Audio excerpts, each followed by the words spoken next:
Kute here. I'm in gorgeous Hawaii on the big island. Kona's just over there. It's beautiful, it's paradise. And I have someone very, very, very, did I say very dear to me. She's like my sister. She's like my soulmate sister. And I love her dearly. She had a beautiful impact on my life. Just, she rests in my heart. I'm gonna introduce you to someone dear. Arielle Ford. Thank you. I love you, brother. We're hanging in Hawaii together, and she's written some amazing, amazing books. The Soulmate Secret was inspirational, and she just came out with a great book called Wabi Sabi Love. Wabi Sabi Love. Now, she's going to break down some knowledge, so get your notepads out, take some notes.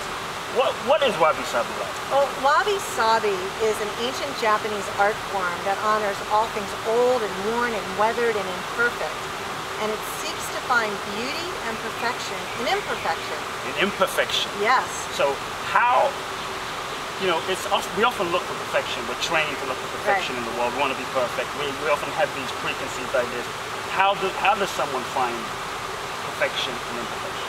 Well, first you have to realize that perfection is just society's brainwashing. So we're looking for perfection in ourselves, in our partners, in our careers, in our homes, in our kids, and we're perpetually frustrated, disappointed, upset, not happy, so it doesn't work. So the way to find beauty and perfection is imperfection is to learn to love the quirks. Love the quirks. Love the quirky behavior in each other. So, for instance, there's a story in the book about a man who hates to go shopping. It's his least favorite thing to do, and of course it's his wife's favorite thing to do. And one day they go to the department store, and he's sitting there, and he's like, he couldn't be more unhappy. And of course, she's coming out with the dresses, how do I look, honey? And he's miserable. Finally, he prays. He says, dear God, help me. It took prayer. Prayer. And God says to him, write her a love poem. So he got out a pen and paper, he wrote her a love poem, and when she finally came over with her bags full of clothes, he said, sit down.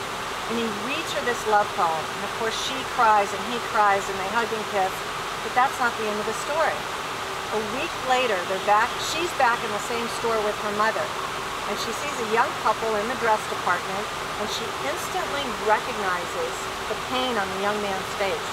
And she walks over to him and she says, horrible, isn't it? And he said, you have no idea. And she goes, well, actually I do. And she tells him the story. And as she walks away from the young man, she hears him say, honey, you got a pen? Oh, nice. So that's how you make a Wabi Sabi shift in perception. You take something that you were once judging as bad or wrong, and you find a reason to love it. You know, I'll give you another example. When Brian and I first got married.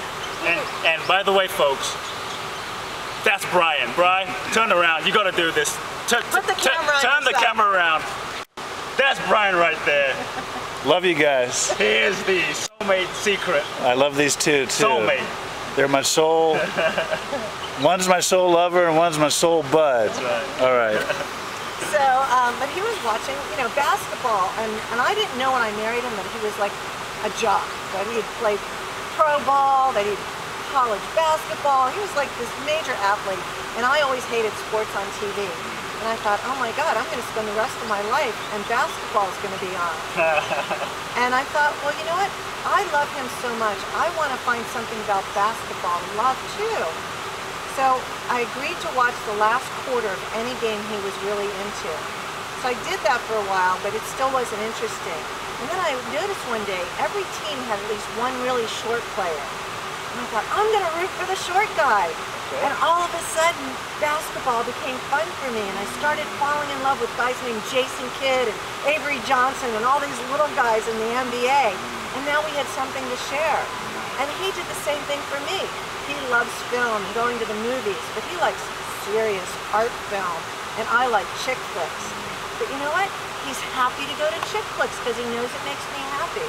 So when you're into Wabi Sabi Love, you're looking to take what you're judging imperfect and make it perfect for you. One disclaimer, it doesn't work on bad behavior or addiction or abuse. Okay, it doesn't. No. The key is, it doesn't work on things like that. No, but if, let's say your mate squeezes the toothpaste from the middle, and every time you look at it, you get this kind of, oh, why do they do that? Won't they stop? There are solutions to this. First, be grateful they're brushing their teeth every day, for starters. And buy another tube of toothpaste. Let him have his tube of toothpaste. You have your tube of toothpaste. So you can use this in everyday life. And the book, Wabi Sabi Love, has lots of stories and exercises. It's fun to read. It's easy to do. And if you go to my website, thewabisabibook.com, there's lots of really great free downloadable things that come when you order the book. Check it out. Definitely check it out. Is there one thing that people viewing this right now can like immediately, like one tangible action step they can immediately go, do, take, implement in their life? What's the one Wabi Sabi nugget? I would say first look at something you're judging in yourself, something you're making yourself wrong for, and make up a new story. Make up an empowering story. First try it on yourself and see how much fun it is. And I'll give you an example about that. I'm a very sloppy eater. When I eat with, and you know this, I get my food on me and I'm going to get it on you. Yeah. And I used to really make myself wrong about that. My Wabi Sabi story is I have a very strong appetite for life.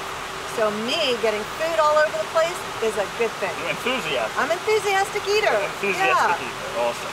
So look for that one thing and bring that loving and compassion and appreciation to yourself, whatever it is. So, and I just want to say one last thing. Your mate doesn't wake up in the morning thinking how they can drive you crazy. The thing that they're doing, it's not their problem, it's yours. You're the one who's going crazy over it. They love you. They want to support you. They want to be there for you. They're not thinking, oh, can I make Kute miserable today by throwing towels on the floor? It's not their intention. No, not at all. Folks, I love them. Can you see what I love, my sister Arielle Ford? I want you to go out, check out her book, Wabi Sabi Love. That's it. And share it with your friends. Love you lots. Arielle Ford. Oh, thank you.